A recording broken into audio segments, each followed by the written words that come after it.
میرے نبی پاک صلی اللہ تعالی وسلم نے فرمایا یہ میرا عرصہ ہے، اس کا دل اللہ نے نور ایمان سے بھر دیا ہے، ایمان سے دل بھر دیا رب تعالیٰ نے۔ ایک دن صبح حضور نے پوچھا، اور داتا صاحب نے اس کو لکھا ہے، نبی پاک نے پوچھا آج تم نے صبح کس طرح کی؟ عرض کی یا رسول اللہ اس حال میں کہ میں پکا مومن ہوں۔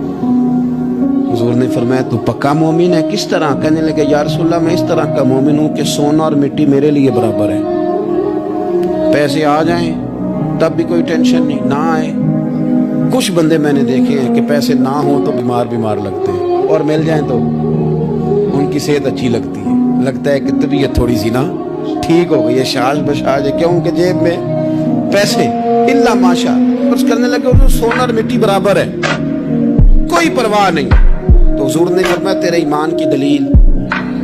عرض کرنے لگے یا رسول اللہ میرے ایمان کی شان اور دلیل یہ ہے کہ میں یہاں زمین پہ بیٹھ کے نظر اٹھاؤں تو میری نظر اللہ کے عرش تک جاتی ہے، میں بتا سکتا ہوں کہ جنتی جنت میں جا رہے ہیں اور راضی ہیں، جہنمی جہنم میں جا رہے ہیں اور چیخ رہے ہیں، میں بتا سکتا ہوں۔ حضور نے فرمایا پھر اس کی حفاظت کر، پھر اس جذبے کی حفاظت کر۔